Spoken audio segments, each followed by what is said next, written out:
estrategia del día es traída para vos por bloomberlinia.com.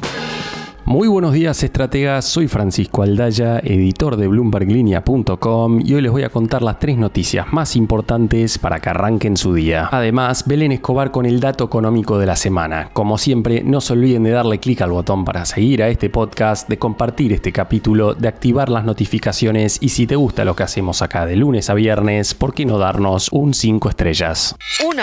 El directorio y el staff técnico del FMI discutirían hoy el nuevo préstamo del organismo para la Argentina, según informó Bloomberg News citando a fuentes con conocimiento del asunto. Lo harían este mismo martes en lo que representa un paso clave hacia un nuevo acuerdo a nivel técnico. De acuerdo a la Agencia Internacional de Noticias, el fondo evaluará una ampliación de 4 años de la línea de crédito por unos 15.000 millones de derechos especiales de giro o aproximadamente 20.000 millones de dólares. El monto final podría ajustarse después de las conversaciones que sucederían hoy, pero tampoco quedó claro si ese monto es 100% fondos frescos o si una parte va a financiar los vencimientos existentes con el organismo. En estas reuniones informales, el personal técnico del fondo que trabaja en el programa suele informar al directorio sobre el estado de las negociaciones. Normalmente, el paso siguiente es anunciar que el staff y el país han alcanzado un acuerdo que se someterá formalmente a la aprobación de la junta directiva. Recordemos, sin embargo, que el propio presidente Javier Milei dijo a Bloomberg Línea que el acuerdo técnico no llegaría hasta mediados de abril. Veremos entonces qué pasa. Si se cumple lo dicho por el presidente, cabe pensar que el primer desembolso llegaría a las arcas del central recién para los primeros días de mayo o los últimos de abril. Cuando sacó el DNU, el gobierno estimó las reservas netas en un rojo de aproximadamente 4.000 millones de dólares. 2.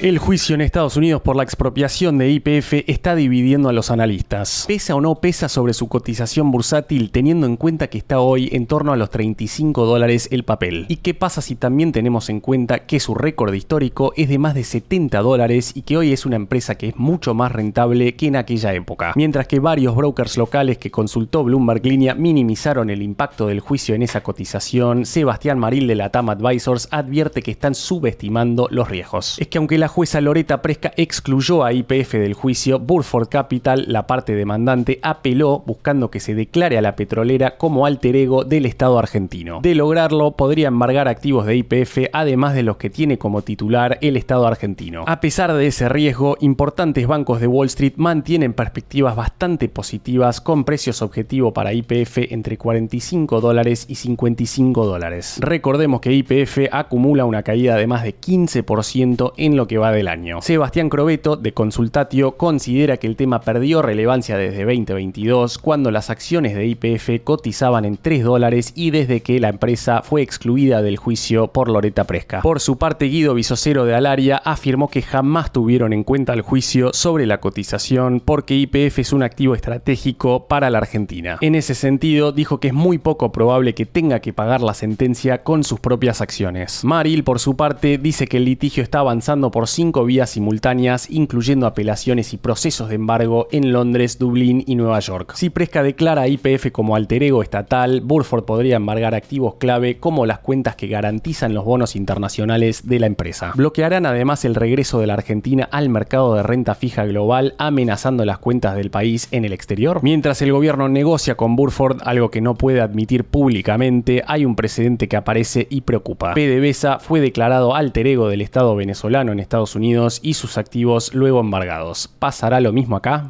3. La dinámica financiera en Argentina mejoró tras la aprobación del DNU en diputados, aunque persisten dudas sobre la continuidad del crawling peg, mientras que preocupa también la venta de reservas del Banco Central. Según el informe semanal de la consultora 1816, las dudas de índole cambiaria provocaron volatilidad en el mercado de futuros de dólar y contado con liqui, que terminaron cerrando la semana pasada con bajas significativas respecto a los máximos intradiarios recientes. Ayudó a calmar los ánimos que el director del Banco Central, Federico Furiase, confirmara que el central no operó futuros el martes pese al volumen récord. Pero aunque pareció calmarse la cosa hacia el final de la semana pasada, hay algunos puntos que siguen preocupando a los analistas. Por ejemplo, ejemplo, el stock de pesos es bajo en términos del PBI, pero para 1816 hay suficientes activos en pesos, incluyendo títulos del Tesoro, que podrían generar presión si se dolarizaran ante un cambio de expectativas. Y efectivamente, la incertidumbre llevó a algunos inversores a desarmar posiciones de carry trade la semana pasada. No porque esperaran un salto abrupto del tipo de cambio oficial necesariamente, sino por la desaparición de la cuasi certeza sobre la rentabilidad de inversiones en pesos. El Banco Central terminó vendiendo más de 1.200 millones de dólares en 6 ruedas, algo inédito desde octubre de 2019, cuando Macri perdió contra Alberto Fernández. ¿Cómo seguirá entonces esta semana esa corrida contra el central en el MULC? Argentina mantiene su superávit comercial, pero el saldo del primer bimestre fue de solo 390 millones de dólares, positivo únicamente gracias al sector energético. El escenario base de 1816 prevé un acuerdo con el fondo que permita intervenciones tanto en el mercado oficial como en el contado con liqui para controlar la volatilidad hasta las elecciones legislativas. Sin embargo, como venimos diciendo, persisten dudas sobre el futuro del régimen cambiario. Lo cierto, y esto es a título personal, es que la cosecha gruesa que entra con fuerza desde abril ayudará a calmar los ánimos.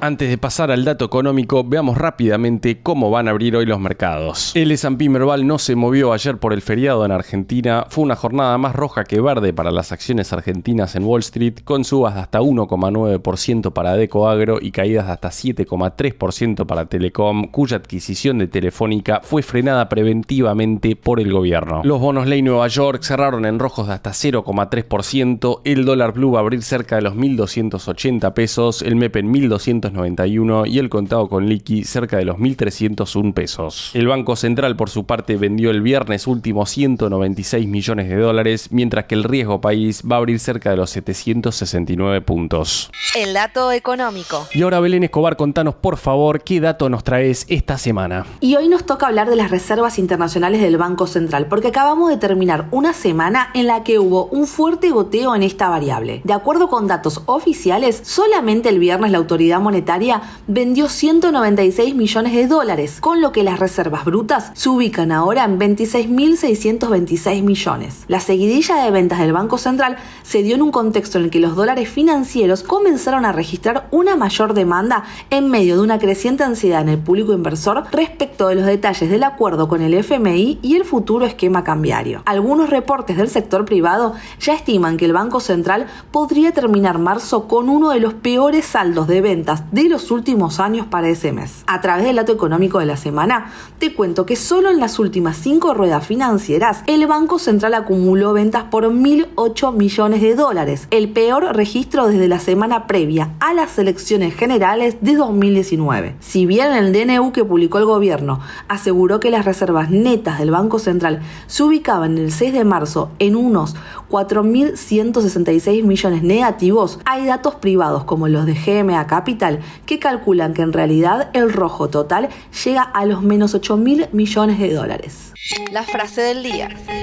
Antes de irnos, escuchemos lo que dijo el viernes último Marco Rubio desde el Departamento de Estado de los Estados Unidos. Cristina Fernández de Kirchner y De Vido abusaron de sus cargos al orquestar y beneficiarse financieramente de múltiples esquemas de soborno relacionados con contratos de obras públicas, lo que resultó en millones de dólares robados al gobierno argentino. Tanto Cristina como De Vido prohibidos de ingresar a los Estados Unidos. Qué manera de cerrar la semana para el gobierno de Javier Milei. Esto fue un nuevo capítulo de la Estrategia del Día Argentina. Yo soy Francisco Aldaya, editor de Bloomberg Línea, y me podés seguir en X en @faranaldaya. No se olviden de darle clic al botón para seguir a este podcast y a la campanita para que se enteren al instante cada vez que sale un capítulo de lunes a viernes. Espero que tengas una gran jornada productiva. Esto fue La Estrategia del Día Argentina, escrito y narrado por Francisco Aldaya. Producido por Arturo Luna y Daniela Hernández. Que tengas un día muy productivo.